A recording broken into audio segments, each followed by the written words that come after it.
मेरे परिवार में ऐसा कोई व्यक्ति नहीं है उस समय जो बालिग था 90 के दशक में जिसके नाम से लाइसेंस राइफल बंदूक का नहीं कराया गया था।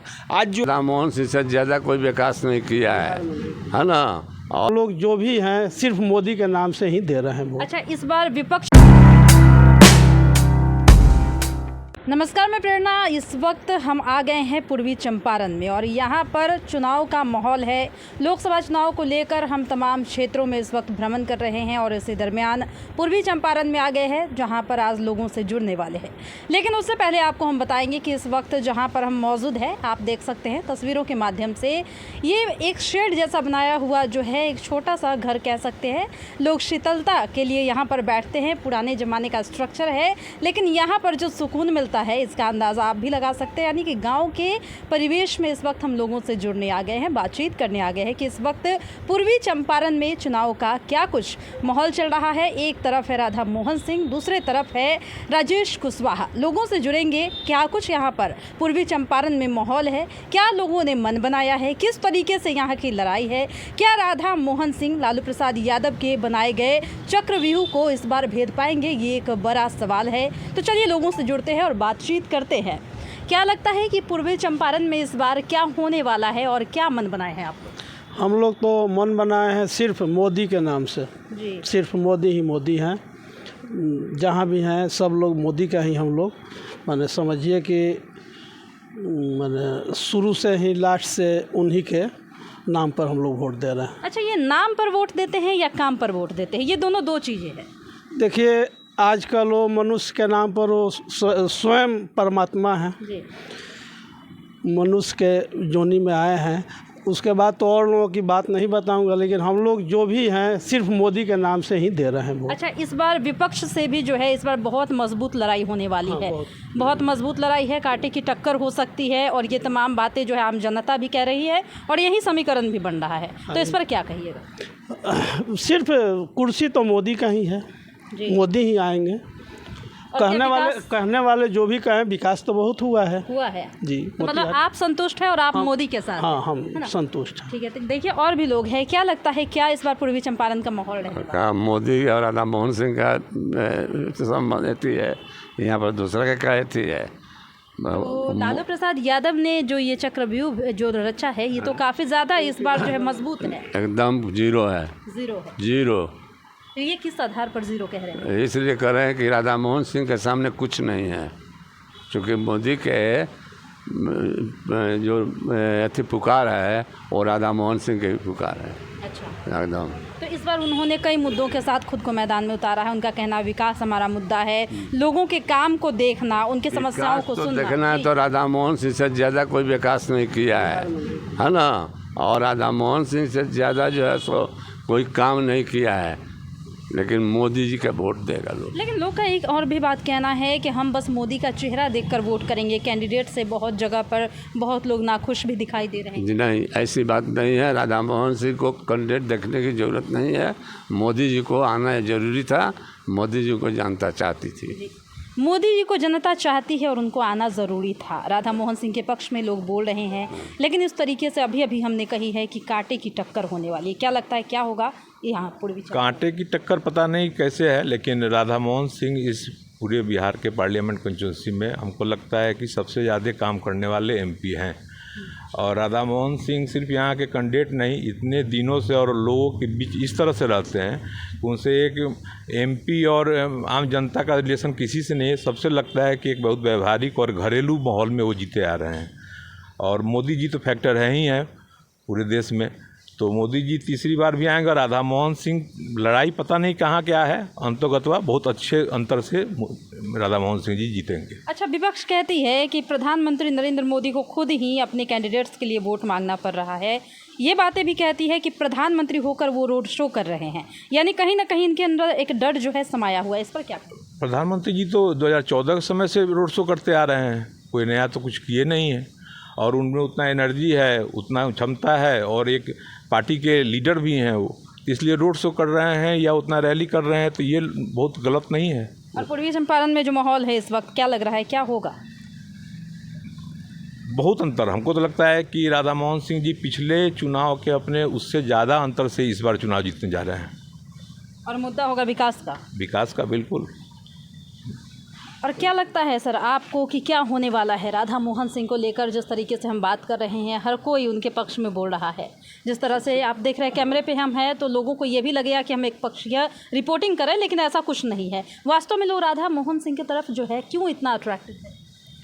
पहले तो मैं आपके चैनल के माध्यम से जितने लोग सुन रहे हैं सबको शुभकामना करें, बधाई करें, और आप लोग कुछ दूर से चल के आए इसके लिए स्वागत और नमस्कार भी करते हैं। जी, बहुत बहुत धन्यवाद। सबसे बड़ी बात यह है कि पिछले 50 साल का राजनीतिक इतिहास है, ठीक है, और जितने भी थोड़ा सा भी जो समझदार परिवार है, जो किसी चीज़ से ताल्लुकात रखती है, ऐसा कोई आदमी नहीं होगा जो 50 सालों में उनको राधा मोहन जी ने व्यक्तिगत तौर पे उसको मदद नहीं किया होगा।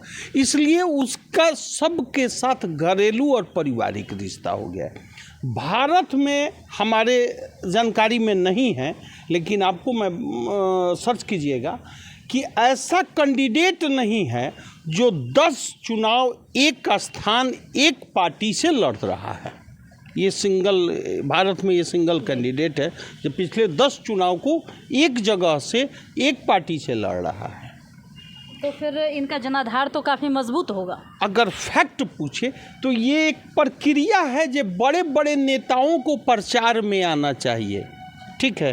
ये नरेंद्र मोदी जी आए, सम्राट चौधरी जी आए, चिराग जी आए, वगैरह वगैरह जो भी नेता लोग आए, लेकिन ये अपने आप में मोदी है। डेवलपमेंट के नाम पर, व्यवहार के नाम पे इनका सिस्टम जो डेवलप किया है, आप यहाँ चले जाइए, कहीं चले जाइए, किसी आदमी को पकड़ के लाइए जो 2 साल पहले मोतिहारी से गया होगा तो उसको पहचान करना पड़ेगा। इतना अमूलभूत परिवर्तन यहाँ हुआ है इनके विकास में। जितनी ट्रेनें, ऐसी कोई ट्रेन नहीं है जो यहाँ से नहीं चलती है।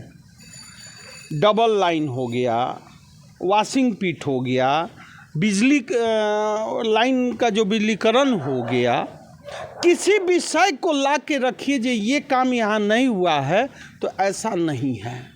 एक शहर में 6 आरओ भी बन रहा है, 6 एक ही शहर। जो है एक तरह से देखें तो बड़ी उपलब्धि है। और एक और बात सर, जिस तरह से 400 पार की बात कही जा रही है, लगातार विपक्ष भी हमलावर है, क्या लगता है?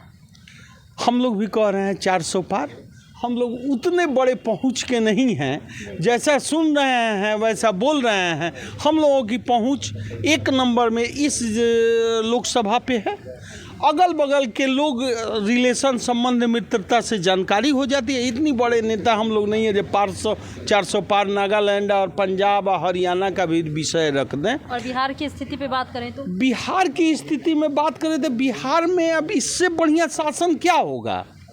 आज भी चर्चा चल रही थी, हम लोग भी उस समय के गवाह हैं। जब हम लोग हाई स्कूल से जस्ट कॉलेज में आए थे तो शाम के 6 बजते थे और गाड़ी का टायर फटता था ना, तो सबसे पहले घर के गार्जियन पूछते थे जो फलाना कहाँ है, चिलाना कहाँ है, 6 बज गया है, घर के अंदर आ जाइए। फर्स्ट काम, कोई टायर भी फट जाए किसी से। इतनी बुरी माहौल थी। मेरे घर में, मेरे परिवार में ऐसा कोई व्यक्ति नहीं है उस समय जो बालिग था 90 के दशक में, जिसके नाम से लाइसेंस राइफल बंदूक का नहीं कराया गया था। आज जो है सो पूछना पड़ा, हमसे पूछिएगा जी आपका राइफल बंदूक कहाँ रखा गया है, तो याद करना पड़ेगा जी कहाँ रखा गया है, फिर से खोजा जाए। अब रिन्यूअल का टाइम आ गया है। तो आप अप्रत्यक्ष तौर पर जंगल राज पर बात कर रहे हैं। जंगल राज वो तो जब आता है ना, तो बहन तुमको बताएं, तुम्हारे एज के बच्ची को घर से निकलने नहीं दिया जाता था। ये दिन मुझे याद है। निकलने देना, घर से दूर नहीं, बस अपने चौराहे तक। कारण कि सबको अपने इज्जत और प्रतिष्ठा का, आबरू का ख्याल रहता था। क्या होगा, गया है सो लौटेगा कि नहीं, ये भरोसा नहीं है। लेकिन आज ये डबल इंजन की सरकार की देन है कि लोग निफिक्र जब तक मन करे, जहाँ मन करे वहाँ अपना काम करता है और घर सही सलामत वापिस आता है। और पूर्वी चंपारण की बात करें तो यानी कि मोदी जी का हाथ यहाँ से मजबूत है ना? मोदी जी से ज्यादा मजबूत यहाँ रहती राधा मोहन जी का कैंडिडेट में दम है बहुत। कहने का मतलब मैं ये कह सकता हूँ जो कोई नहीं आता तो भी जो है सो 3 से 4 लाख के बीच में ही चुनाव जीतते। अब तो लगता है जो 4 पार कर जाएगा मोदी जी के आधार पर, है ना, कि विकास हुआ है, विश्वास बन गया है ना? विकास। और मोदी जी तो जादूगर हैं, उनका तो सिक्का चल रहा है भाई। हर कोई उन्हें जादूगर ही क्यों बता रहा है? समय का ये थी है, अभी का चाल है, समय का अभी चाल है। वो जिधर जाते हैं नहीं होता है जादू का छड़ी चला दिया, जादू का छड़ी चला दिया भाई। आज देख रहे थे जो लोग VIP कुर्सियों पे बैठे हुए थे उनको लोग ओवर टॉप कर रहे थे, बच्चे लोग कूद के आगे जाने के लिए। सारी बैरिकेडिंग टूट के समाप्त हो गई, कोई बैरिकेडिंग नहीं रह गई। मोदी जी का क्रेज, मोदी जी का क्रेज। और सही पूछिए तो अब हम लोग जब क्षेत्र में जाते हैं तो कुछ लोगों से ऐसे ही बातचीत के सिलसिले में जो गांव के कम पढ़े लिखे लोग हैं ना, वो लोग तो कहते हैं जो ये देवो अवतार है, ये भगवान का अवतार है, ये आम आदमी नहीं है, ये आम आदमी नहीं है। तो उन्हें मतलब ईश्वर का आप लोग अवतार मान रहे हैं? मान रहे हैं। और यहाँ भी ईश्वरीय अवतार है। ये राधा जो है ऐसे भी जप लीजिएगा तो लोग कहते हैं ना सारा संकट दूर, तो मोतिहारी आइए, नाम जपिए, सारा संकट गायब। तो सुना आपने कि जब हम लोगों से जुड़कर पूर्वी चंपारण के यहाँ पर चुनावी परिप्रेक्ष्यों पर बात कर रहे थे तो लोग यहाँ पर साफ कहते दिखाई दे रहे हैं कि हमें मोदी जी पर तो पूरा विश्वास है, लेकिन उससे भी पहले यहाँ के कैंडिडेट का हम हाथ मजबूत करेंगे। यानी कि ये एक बहुत ही अहम मुद्दा है। हम बहुत जगहों पर गए हैं लेकिन वहाँ पर लोग कैंडिडेट से खुश नहीं, मोदी जी से खुश दिखाई देते हैं। लेकिन जब हम यही चीज़ पूर्वी चंपारण में आकर पूछ रहे हैं, पूर्वी चंपारण नहीं है ना पैच, और जब हम यही बात पूर्वी चंपारण में आकर लोगों से जुड़कर पूछ रहे हैं तो लोग यहाँ पर खुश दिखाई दे रहे हैं, अपने कैंडिडेट का हाथ मजबूत करेंगे। ये भी कह रहे हैं कि मोदी सरकार ने जो बदलाव किया है, हम तहे दिल से मोदी सरकार के साथ है और हम उनका हाथ मजबूत करेंगे। यानी यहाँ के लोगों ने मन बना लिया है। फिलहाल इस वक्त की खबर में इतना ही, और भी ऐसे ही तमाम वीडियो अपडेट्स के लिए बने रहिए हमारे साथ और देखते रहिए हमारा चैनल। धन्यवाद।